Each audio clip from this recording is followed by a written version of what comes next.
Meta.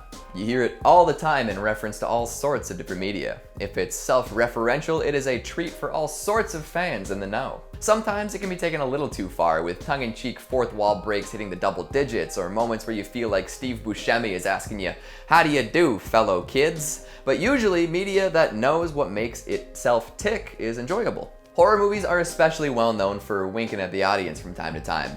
Every time a fresh take on the genre manages to reach some level of success, we're treated to countless attempts to capture that same scary magic. And once that all plays out, we get movies about movies, dissecting and poking fun at these movies as they do the same thing. It is a fascinating life cycle, and we'll take a look at some of the finer examples right here, right now. Hello horror heads, and welcome back to the scariest channel on YouTube, Top 5 Scary Videos. I'm your horror host, Keegan Hughes, and today we're going to be counting down the top 5 scary horror movies about horror movies. Before we get started, make sure to give this video a big thumbs up and subscribe for more cyclical chills. Wicked, let's do it. Coming in at number 5, we've got Scream. Of course, we're kicking off this list with the ultimate horror movie about horror movies. It's crazy how much meta punch they packed into this flick.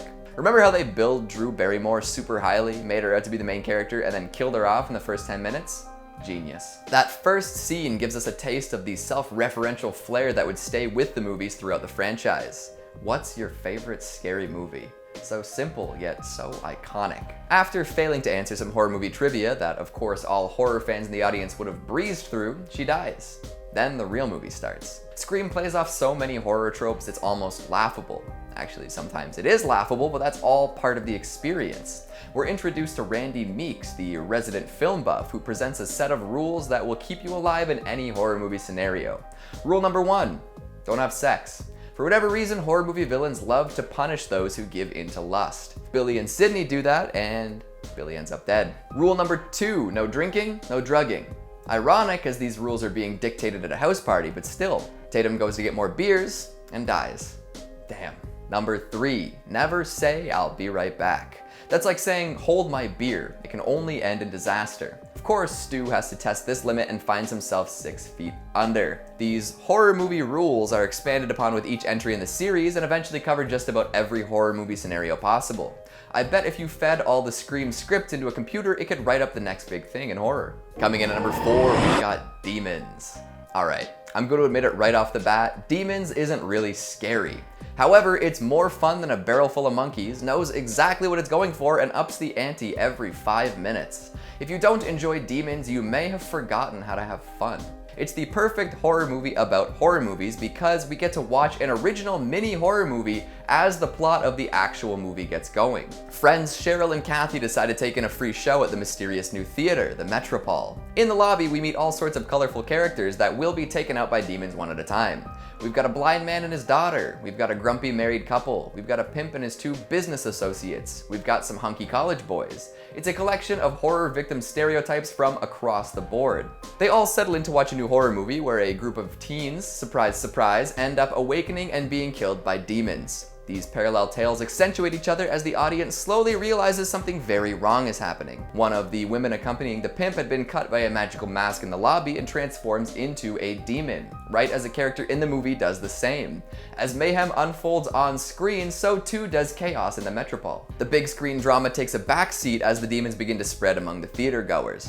Panic boils over as customers realize that all exits are locked. In classic movie fashion, there's no way out and the good folks are gonna have to get resourceful if they want to survive. From here, the movie dials the insanity up to 10. A group of cocaine-addled punks breaks into the theater to avoid the cops, letting a demon out into the streets. One of the jocks sacrifices himself and the other decides it's time to ride a motorcycle through a crowd while cutting down demons with a samurai sword. A helicopter crashing through the roof reveals that demons have now taken over the world and it's every person for themselves. There's even a post-credits fake-out featuring the most steely-nerved child I have ever seen. Demons encapsulates the frantic B-movie energy that so many love unlike anything else. And don't even get me started on Demons 2. Coming in at number 3, we've got Peeping Tom. Although this flick premiered long before the golden age of horror movies, it somehow manages to comment on itself and many other horror movies to come. We follow a man with a camera who is intent on making all sorts of snuff films. He stalks women and captures their final moments on camera. In doing so, Peeping Tom calls the audience out for enjoying such violent fare. If the titular Peeping Tom is a sicko for finding pleasure in the representation of death on celluloid,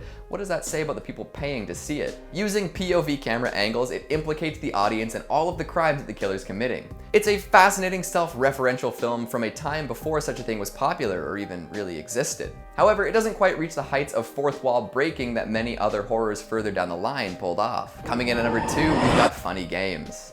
Funny Games also implicates the audience, but in a much more bleak fashion.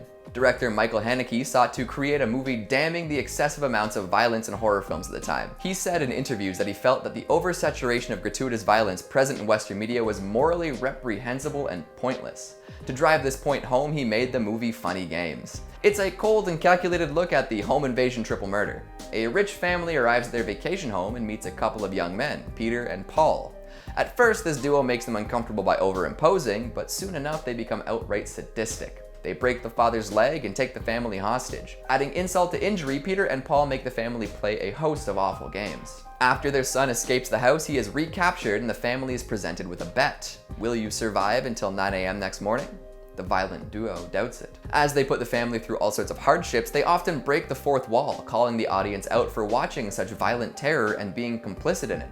At one point, it seems that the family might have a chance at surviving. Unfortunately, with the help of a literal remote, the criminals rewind a little bit to prevent their plan from ever going off track. Even though Haneke wanted to prove the total lack of value in horror, he ended up making a very convincing and disturbing meta-horror. He might have felt that he wasn't quite getting the point across because he went back a decade later and made a shot-for-shot remake with an all-American cast. This was even accompanied by an essay titled Violence and the Media. Horror fans still quite enjoyed his offering despite his distaste for their preferred media. Funny Games still stands up today as a landmark piece of horror history. And finally at number 1, we've got The Cabin in the Woods. Joss Whedon is on the other end of the direction spectrum here. He wanted to make a movie celebrating every heinous and horrifying piece of horror history. This movie is a love letter to horror. All the main characters are well versed in the Scream rules for surviving horror. They're smart, respectful, and all around nice people who show up ready for a pleasant weekend in a cabin. However, we're treated to an explanation as to why horror characters often act so irresponsibly. Outside influences. Cabin in the Woods introduces us to an alternate universe in which all horror movie scenarios are real and implemented by government in order to keep some greater beings at bay. Real people don't often fit fictional archetypes, so this organization has to do some meddling to ensure that everyone is cast in the right mold. When things go sideways, even more is revealed. Monsters and villains from every conceivable subgenre are housed at a remote warehouse, ready to be deployed at any given moment. It's a horror geek's wet dream, or worst nightmare, or maybe a little mix of both depending on the kind of person you are. This is a movie that subverts all sorts of tropes and conventions, but still employs the classics to satisfy any audience member. It has an explanation for every decision made in a horror movie and more. And it doesn't just stop at satire, it goes full force when deploying the scares. Every special effect, monster, and kill are made up with a ton of heart and could very well be the masterstroke in a run-of-the-mill flick. But they're all here, together, acting as gears in the perfectly running machine that is Cabin in the Woods. Did I go a little too hard for that last entry? Nah, no such thing. Self-referential horror movies are a lovely treat for any horror fan. They can't be the only thing you consume, because then you end up in a snake eating its own tail scenario, but every once in a while they really hit the target. What'd you think of the list? What's your favorite horror movie about horror movies? Make sure you let me know down in the comments. Speaking of comments, let's take a look at some of your more holy ones from the top 5 scary lockdown stories. Pokemon Boy Prangon says, I prefer squats over getting arrested or fined over $500. Being caned is evil. I'm with you on the squats, but I do know some people who might enjoy getting caned a little more than your average rule breaker. Sean Dyer says, my only experience with school lockdowns were with moose wandering the town and maybe once a cougar. Be real, would you rather take on a moose or a cougar one-on-one? I think I'd have a better chance with the cat. Starlight Sonata says, that number 1 friendly ghost pays rent too, right? One would hope, but with rent being what it is in New York, it might not be able to scrounge together the cash. Peace Turtle Infinity says, yo, Hypnobirth Experience is my new band. You wanna play guitar, bro? How did you know I played guitar in high school? And Amagalang Makgoko says, can I get a shout out? Plus, it's my birthday. Theme SCP parents don't get it though. Hey, they never do they?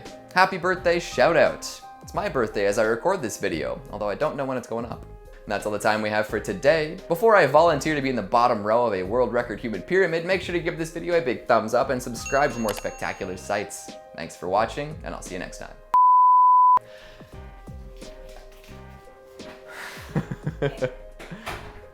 Even though Haneke wanted to